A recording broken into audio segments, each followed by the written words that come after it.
bulan Muharram adalah salah satu bulan yang mereka dilarang untuk berperang di dalamnya. Dan ada 4 bulan yang termasuk bulan haram, di antaranya bulan Zulqa'dah, bulan Zulhijjah, bulan Muharram, dan lalu setelahnya bulan Rajab. Pada tahun 16 Hijriah itu, yang pada akhirnya Umar meminta pendapat dari beberapa pendapat para sahabat.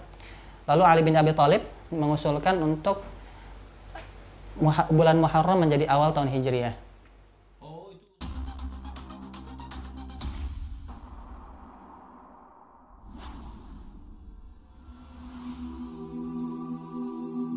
Mau pahala? Subscribe ya.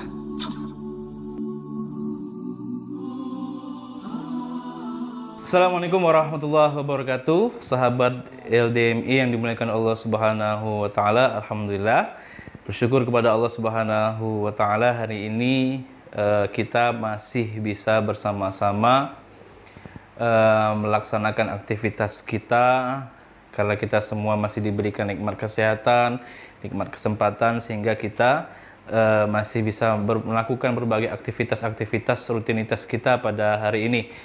Selawat beriring salam senantiasa tercurah kepada Nabi Muhammad SAW beserta para keluarga, para sahabat dan umatnya yang insya Allah setia hingga akhir zaman. Amin ya rabbal alamin. Sahabat LDMI yang dimuliakan Allah, hari ini kita bersama Ustadz Muhammad Mus'ab. Assalamualaikum Ustadz. Waalaikumsalam. Apa kabarnya Ustadz hari ini? Alhamdulillah baik. Alhamdulillah Ustadz ya. Alhamdulillah Ustadz Muhammad Mus'ab sudah berapa lama di Indonesia Ustadz? Baru sebulan. Baru 1 bulan, karena beliau kurang lebih 3 tahun Ustadz ya? 5 tahun. 5 tahun? 5 tahun. Itu yang dari pertama apa gimana? Dari pertama. Kalau setelah bawa keluarga 3 tahun nggak pulang. Oh, 3 tahun nggak pulang setelah berkeluarga. Sebelum berkeluarga? 2 tahun. 2 tahun. Jadi total 5 tahun Ustadz Muhammad Mus'ab berada di Madinah Al-Munawwarah. Benar Ustadz ya? Benar. Baik sahabat LDMI yang berbahagia, hari ini kita akan berbicara, ngobrol santai mengenai Muharram. Tapi kita harus kenalan dulu dengan pemateri, dengan teman ngobrol saya pada hari ini, yaitu Ustadz Haji Muhammad Mus'ab LC PGD. Kemudian beliau alumni DSD sampai SMA di SIT Izzuddin Palembang. Kemudian untuk SMA di Pondok Pesantren As-Salam Al-Islami Musi Banyuasin. Untuk S1 sama ini Ustadz, gelar LC dan PGD-nya gimana ini? LC-nya di mana? Ya, untuk LC alhamdulillah Anda menyelesaikan S1 di Universitas Islam Madinah di Madinah Al-Munawwarah, Saudi Arabia. S1 jurusan syariah. Jurusan syariah. Kalau syariah itu cakupannya apa aja, Ustadz? Syariah itu cangkupannya kita belajar semuanya. Hadis belajar, tafsir belajar, fikih. Fikih juga Ustadz ya? Fikih juga. Usul fikih, malah lebih dalam di fikih dan usul fikihnya. Oh, lebih dalam di fikih dan usul fikih. Belajar juga ilmu waris, faraid dan lain-lain. Yang PGD, Ustadz? Nah, yang PGD ini, Itu PGD apa, Ustadz? PGD ini agak unik ini. Enggak, gimana, Ustadz? Kepanjangannya Postgraduate Diploma. Maksudnya diplom pasca sarjana. Oh, jadi di sana diplomnya pasca sarjana. Iya, ada di sana program diplom tapi pasca sarjana. Oh, beda dengan di Indonesia? Ya, di Indonesia kan sebelum ini ya, sebelum S1 D3, D1, D2, D3. Kalau di sana ada program diplom tapi pasca sarjana. Setelah S1. Ini apa, Ustadz? Prodinya apa? Prodinya Al-Maharah Al-Lughawiyah, kemampuan berbahasa, bahasa Arab. Bahasa Arab. Oh, Masya Allah. Jadi kalau sahabat LDMI mau kasih challenge boleh. Challenge bahasa Arab. Dan diplomnya ini cuma setahun. Setahun, Ustaz? Setahun aja. Itu Nggak nulis juga. Ada semacam penyelesaian akhirnya, ada semacam kayak karya tulis gitu? Belum. Kalau diplom di sana dia seperti biasa ujian. Ujian? Bahkan S1-nya pun di sana nggak nulis. Oh, nggak nulis? Nggak nulis. Jadi ujian kelulusan. Ujian kelulusan gitu. Oke, baik teman-teman semua, itu profil mengenai pendidikan beliau. Untuk keluarga bagaimana, Ustaz? Alhamdulillah sudah beristri satu dan beranak 3. Beranak 3. Boleh dibalik? Nggak boleh, Ustaz? Aduh, nggak boleh dibalik ya. Nanti yang di rumah dong. beristri satu beranak tiga misalnya, atau beranak tiga beristri satu misalnya. Benar ya? Nggak usah tanya lagi. Untuk anak usia berapa Ustaz? Yang paling tua usia 4 tahun. 4 tahun. Lalu yang kedua 2 tahun, yang ketiga Cewek, anak pertama yang pertama cowok? perempuan. Perempuan. Anak kedua? Yang kedua laki-laki, cowok. Yang ketiga juga cowok. Oh cowok gitu. Yang bungsu berapa usianya? Yang bungsu barulah 7 bulan. 7 bulan. Oh 7 bulan yang kemarin itu? Iya. Oh 7 bulan. Jadi anak beliau sudah 3 Dan orang. 2 itu kelahiran Madinah, yang cowok, yang kedua sama ketiga. Oh yang pertama kelahiran Yang pertama kelahiran Palembang. Palembang. Yang dua Sama 3 kelahiran Madinah. oh kelahiran Madinah. Masya Allah. Enggak numpang lahir kan saatnya? Memang di sana. Emang lahirnya. Baik, teman-teman yang dimuliakan Allah Subhanahu wa taala, itu mengenai profil keluarga beliau dan pendidikan beliau. Ustadz Haji Muhammad Mus'ab LC PGD, itu profil dari beliau. Baik, sahabat EDMI yang berbahagia, selanjutnya kita mulai untuk berbicara, ngobrol santai dengan Ustadz Muhammad Mus'ab yang pada hari ini sudah berada di dekat saya, dan ini tentunya mengobrol, berbicara mengenai Muharram, Ustadz. Ya. Karena tanggal 10 Agustus tahun 2021 ini udah berapa hari lagi tinggal, itu berkenaan bertepatan dengan tahun baru Hijriyah 1 Muharram, Ustadz. Nah, gimana Ustadz untuk makna Muharram sendiri, itu seperti apa Ustadz? Baik, sahabat LDM yang dimuliakan Allah, Muharram atau bulan Muharram ini dinamakan, bahkan Allah Subhanahu wa taala menamakan Syahrullahi Al-Muharram, bulan Allah Al-Muharram. Muharram berasal dari kalimat harrama yuharrimu tahriman, fahuwa muharrimun wa zaka muharramun. Jadi dia dari maf'ulun bihi, dari harrama yuharrimu. Artinya adalah bulan yang diharamkan. Nah, diharamkan ini ada banyak maknanya, Ustaz. Di antaranya adalah semenjak zaman Arab jahiliyah dulu, bulan Muharram adalah salah satu bulan yang mereka dilarang untuk berperang di dalamnya. Berperang, bunuh-membunuh. Sudah sejak zaman jahiliyah? Sudah sejak zaman Arab jahiliyah. Berarti mereka sudah mengenal penanggalan, termasuk penamaan Muharram itu? Termasuk penamaan Muharram. Karena mungkin itu juga peninggalan dari ajaran Nabi Ibrahim alaihissalam. Lalu itu Muharram makna pertamanya, yaitu pada bulan Muharram tersebut diharamkan bagi mereka untuk berperang. Maka biasanya mereka mulai berdagang atau yang lain-lain, persiapannya di bulan Muharram. Karena tidak boleh berperang. Karena tidak boleh berperang. Kalau misalnya ada penduduk luar, orang yang tidak mengerti itu kemudian memerangi kita di bulan Muharram, itu beda lagi. Beda lagi, kita kan membela diri berarti. Oh boleh berarti ya? Boleh, berarti nggak boleh itu kita yang mulai perang? Nggak boleh kita mulai perang. Oh. Di bulan Muharram.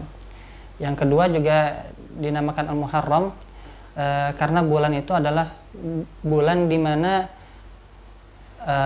semakin dikuatkan atau semakin diketatkan kita untuk tidak mengerjakan hal-hal yang diharamkan Allah. Jadi dan sebenarnya bukan bulan Muharram saja. Kan dalam 1 tahun itu ada 12 bulan dan ada 4 bulan yang termasuk bulan haram. Di antaranya bulan Zulqa'dah, bulan Zulhijjah, bulan Muharram, dan lalu setelahnya bulan Rajab. Pada bulan-bulan haram ini, mengerjakan perbuatan haram itu semakin dilarang. Jadi larangannya makin tinggi lah gitu, makin double. Jangan sampai berbuat yang dilarang Allah di bulannya haram. Karena itulah juga bulan Muharram ini dinamakan bulan Muharram. Itu kenapa Ustaz? Dosanya lebih besar gitu kalau misalnya? Dosanya lebih besar. Karena mengerjakannya di bulan haram, bulan-bulan haram. Keistimewaannya gimana Ustaz kalau bulan Muharram itu? Pasti kan kalau misalnya ada tadi itu larangan, ada kekhususan pada bulan-bulan haram tadi. Nah, untuk khusus pada bulan Muharram ini keistimewaannya apa Ustaz? Nah, Allah Subhanahu wa taala itu adil. Ketika Allah memberikan misalnya memberikan peraturan di bulan Muharram itu dosa lebih besar. dan larangan juga lebih diperketat, Allah Subhanahu wa taala juga memberikan pahala yang lebih banyak di bulan-bulan haram ini untuk para hambanya. Di antaranya yang paling fadilah yang paling utama di bulan Muharram ini adalah adanya puasa. Adanya banyak puasa yang bisa kita lakukan. Bahkan Rasulullah SAW pernah bersabda, puasa yang paling afdol setelah bulan Ramadan itu puasa di bulan Muharram. Puasa di bulan Muharram. Itu kekhususan puasa di bulan Muharram. Iya. Ada puasa khusus berarti di bulan Ada Muharram. puasa khusus di bulan Di Muharram. luar dari puasa Senin Kamis, Ayyamul Bid itu ya. Iya. Oh, oke, baik. Untuk sejarah mengenai bulan Muharram, baik penanggalan, pemakaian di bulan Muharram, dan kemudian kita sebagai seorang muslim juga kemudian, padahal itu tadi sudah dipakai oleh orang-orang sebelum Rasulullah itu, dan kita kemudian memakai penanggalan itu, bagaimana sejarahnya? Ya, jadi bulan-bulan dalam dalam penanggalan Islam atau bulan Hijriyah, sejarahnya itu pertama kali kenapa bulan Muharramnya ya dijadikan awal Hijriyah atau gimana? Iya, begitu. Ya. Bulan Muharram dijadikan sebagai awal dari bulan Hijriyah itu ditetapkan oleh Khalifah Sayyidina Umar bin Khattab radhiyallahu anhu pada zaman kekhalifahan beliau pada tahun 16 Hijriah. Ustaz, ini saya potong dulu. Kalau sebelum Umar, di zaman Rasulullah dan zaman sahabat yang lain? Ya, di zaman sahabat dan di zaman Rasulullah sendiri belum dilakukan penanggalan resmi. Tahun misalnya ini tahun apa? Seperti ketika Rasulullah SAW lahir, mereka belum kenal ini tahun berapa. Makanya kalau kita kan lebih kenal kayak tahun keberapa setelah kenabian. Iya. Misalnya kan Nabi SAW ibunya wafat tahun berapa sebelum kenabian misalnya, atau Nabi Muhammad SAW lahir pada tahun gajah. Karena tidak ada penanggalan tahun itu. Belum ada penanggalan tahun yang baku ketika itu. Kemudian kalau mereka menentukan bulan? Tapi kalau bulannya tetap, bulannya urutannya tetap. Tapi tahun berapanya nggak tahu. Jadi mereka tidak menghitung tahun keberapa, cuman menghitung bulan. Oh, gitu. Barulah kenapa Umar bin Khattab berinisiatif untuk melakukan penanggalan atau penetapan tahun untuk umat Islam? Karena banyak terjadi kejadian, misalnya ada terjadi pencurian di bulan Sya'ban. Sya'ban tahun apa? Tidak bisa dideteksi. Itu di zaman Khalifah Umar. Di zaman Khalifah Umar. Lalu akhirnya Umar bin Khattab pun bermusyawarah dengan para sahabat pada tahun 16 Hijriah itu, yang pada akhirnya Umar meminta pendapat dari beberapa pendapat para sahabat. Lalu Ali bin Abi Thalib mengusulkan untuk bulan Muharram menjadi awal tahun Hijriah. Oh, itu usulan Ali bin Abi Thalib. Jadi ada banyak sahabat lain yang mengusulkan bulan-bulannya lain. Oh, ada berarti yang mengusul ke bulan ada selain bulan-bulan, ada yang mengusulkan bulan Rajab misalnya dan lain-lain. Lalu Khalifah Umar pun mengambil pendapat Ali bin Abi Thalib dan untuk agar Muharram itu menjadi awal dari bulan Hijriah. Kenapa sebabnya? Karena yang dimusyawarahkan oleh Umar bin Khattab itu juga di tahun berapa dimulainya tahun kalender Islam. Itu pertanyaan Umar kepada para sahabat. Oh, berarti tidak sepenuhnya Umar itu langsung matok harus seperti ini. Dia diskusi dulu sama seluruh sahabat Rasul. Iya. Yang pertama ada yang mengusulkan bagaimana kalau tahun baru Islam itu penanggalan Islam dimulai ketika Nabi Muhammad diutus menjadi nabi. Ada juga yang mengusulkan ketika Nabi Muhammad lahir. Oh, ada. Iya, ada juga. Dan Ali bin Abi Thalib yang mengusulkan yang tadi dimulai ketika Nabi Muhammad hijrah. Karena disitulah titik mula Islam itu bangkit, dan juga hijrahnya Nabi Muhammad SAW itu diketahui waktunya persis oleh semua orang. Ya, oleh para sahabat semuanya tahu. Oh, Nabi hijrah waktunya itu tuh tahun sekian. para sahabat tahu semua. Sedangkan kalau kelahiran Nabi atau Nabi diutus menjadi Rasul atau yang bertepatan dengan momen-momen yang lain, itu tidak diketahui secara pasti tahunnya. Oh, jadi mereka kalau misalnya ingin menentukan setelah penanggalan itu mereka menghitung mundur, Ustaz ya? Ya, menghitung mundur. Contoh misalnya kan kelahiran Nabi Muhammad SAW saja banyak riwayat yang berbeda. Ada yang mungkin yang paling masyhur di Indonesia 12 Rabiul Awal. Cuman ada lagi beberapa riwayat lain yang menyatakan Nabi SAW lahir bukan tanggal 12 Rabiul Awal. Ya seperti itu, banyak perbedaan tanggal kalau menyesuaikan dengan lahirnya Nabi atau Nabi diutusnya kapan. Nah, lalu akhirnya Umar bin Khattab mengambil pendapat Ali bin Abi Thalib. Akhirnya tahun Hijriyah dimulai atau penanggalan Islam Hijriyah ini dimulai dari hijrahnya Nabi Muhammad SAW. Itu barangkali disebut Hijriyah itu. Ya, kenapa disebut Hijriyah? Karena mengambil dari hijrahnya Nabi Muhammad SAW dari Mekah ke Madinah. Ada sejarah lain Ustaz, gimana Ustaz untuk mengenai Muharram mungkin baik di zaman Rasul ataupun di zaman umat terdahulu gitu? Di antara kisah lain tentang Muharram adalah kenapa Muharram juga yang dibuat menjadi bulan pertama, dan juga kenapa dinamakan Muharram tadi. Kita balik ke pertanyaan pertama tadi, kenapa dinamakan Muharram? Karena orang-orang Arab jahiliyah ketika itu, mereka itu suka membolak-balikan urutan bulan biar mereka bisa berperang di saat yang mereka pengen. Jadi meskipun mereka bilang ini bulan haram, tapi mereka tetap, ya namanya orang-orang Arab jahiliyah ketika itu, suka-suka mereka kadang ganti-ganti urutan biar mereka bisa berperang di bulan tersebut. Harusnya ini bulan Muharram, tapi mereka ubah-ubah urutannya jadi bukan bulan Muharram, padahal sebenarnya itu pada bulan Muharram. Makanya dinamakan Muharram biar ditakkid atau dikuatkan lagi, ini bulan haram ini, jangan diubah-ubah. Oh, penamaan bulan Muharram. Penamaan bulan Muharram. Di antaranya juga karena tadi Arab jahiliyah, mereka mengubah-ubah urutan bulan agar bisa berperang di waktu yang mereka inginkan. Oh gitu Ustaz ya. Nah kemudian untuk apakah bangsa Arab pada saat itu benar-benar konsisten tidak melakukan hal-hal yang terlarang pada bulan Muharram sebelum kerasulan? Ya seperti tadi yang kita gambarkan, jangankan melakukan sesuatu, mereka konsisten. Kalau mereka memang benar dalam bulan Muharram, mereka benar-benar tidak berperang, mereka menghormati bulan itu. Tapi di lain sisi mereka juga bermain dengan urutan bulannya, yang akhirnya mereka ubah-ubah sesuka mereka. Oh urutannya, misalnya kan Zulqa'dah, Zulhijjah, Muharram itu bulan haram. Nanti mereka ubah misalnya Muharram jadi Safar atau gimana. Akhirnya di bulan yang harusnya mereka haram, tapi mereka tetap berperang. Berarti mereka juga tidak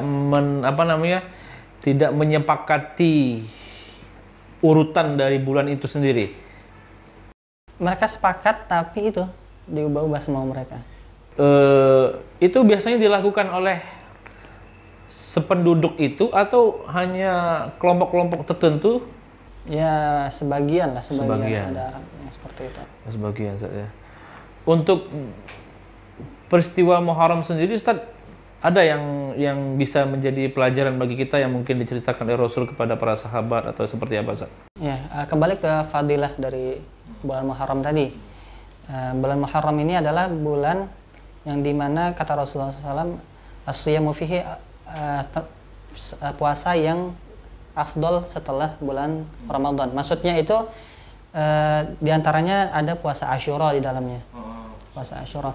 Namun secara umum kalau kita mau puasa full 1 bulan, itu paling afdol di bulan Muharram setelah bulan Ramadan. Oh, full 1 bulan, Ustaz? Full 1 bulan atau misal 29 hari, 28 hari seperti itu.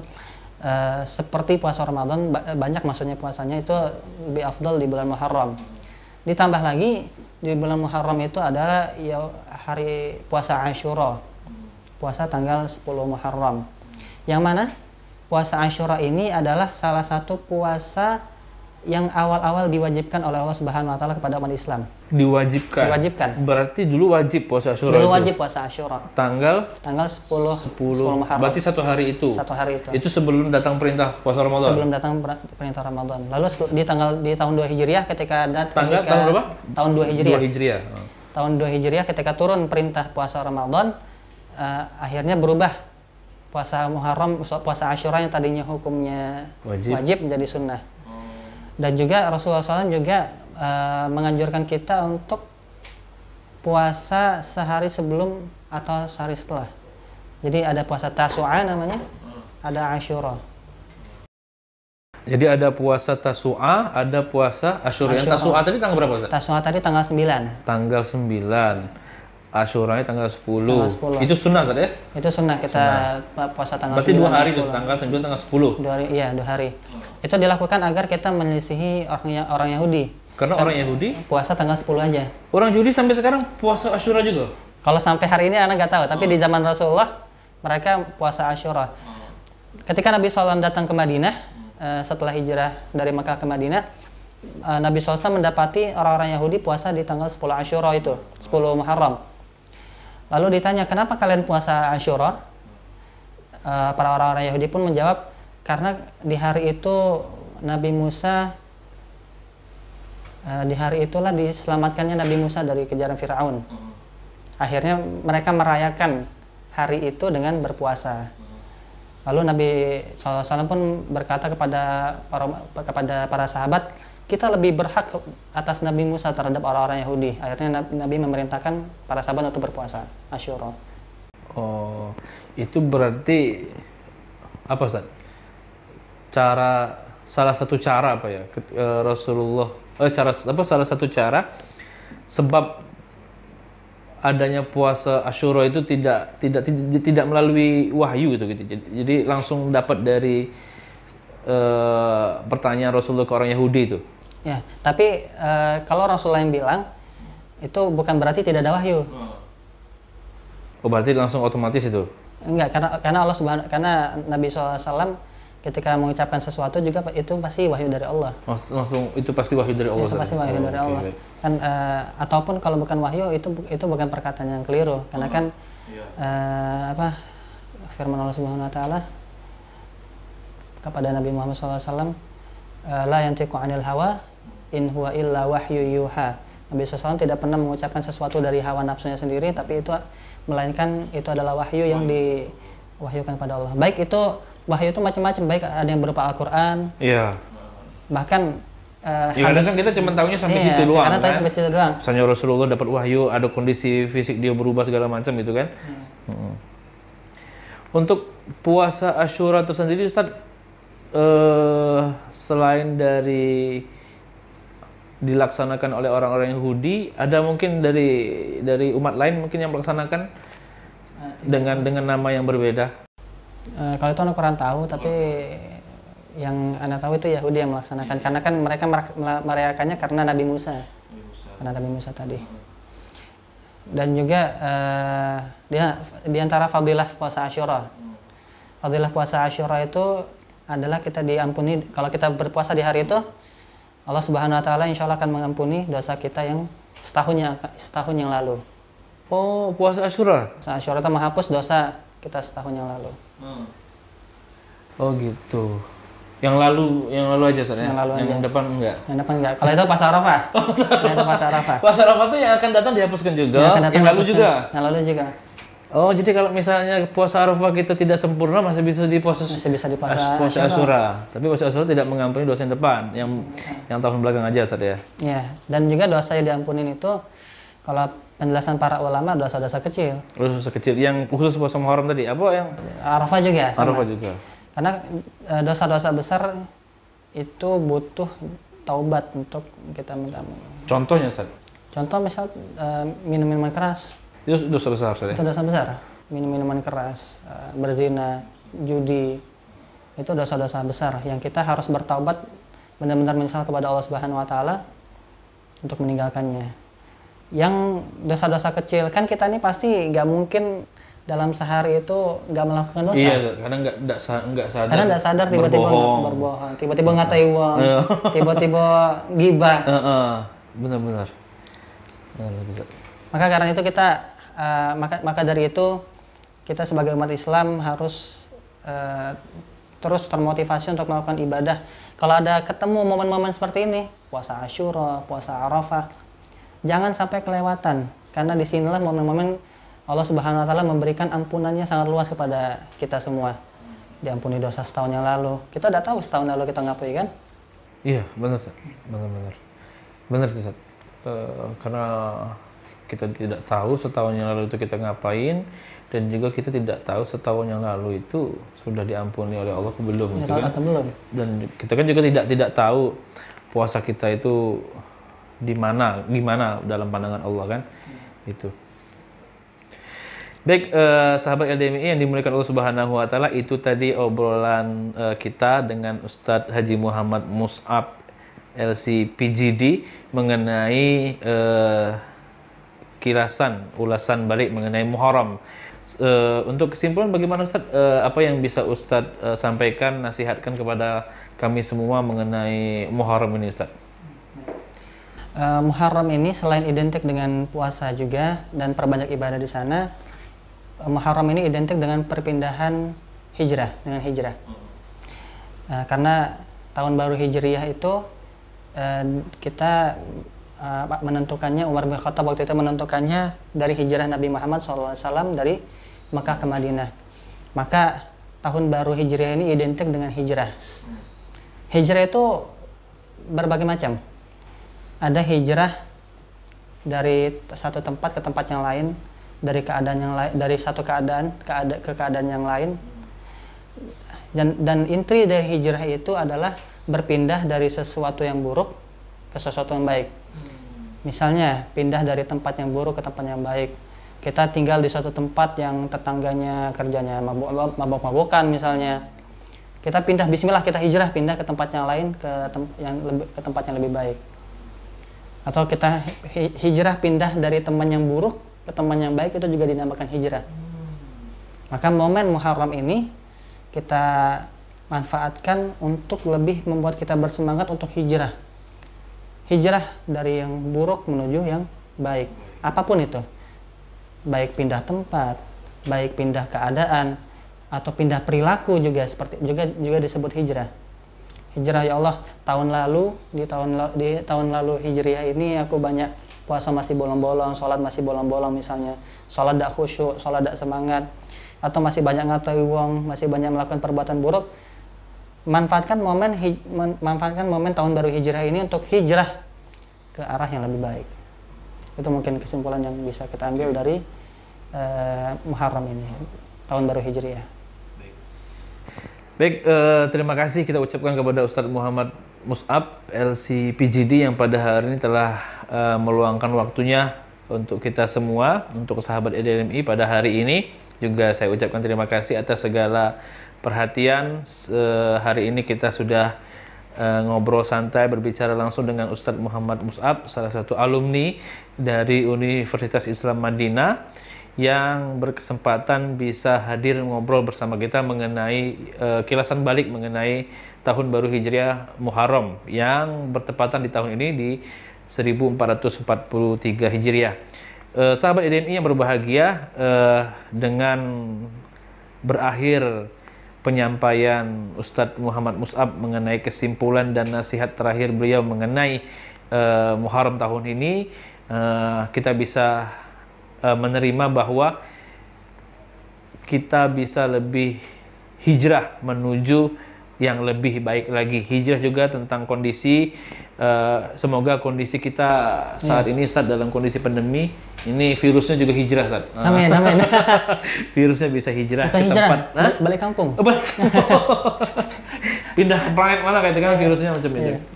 Nah, kita juga bisa hijrah dari kondisi, dari sikap, perilaku, akhlak yang lebih baik lagi. Demikian, terima kasih atas segala perhatian. Terima kasih kepada Ustadz Muhammad Mus'ab. Terima kasih kepada seluruh sahabat LDMI. Mohon maaf atas segala kekurangan. Saya Diki Suprapto. Wassalamualaikum warahmatullahi wabarakatuh.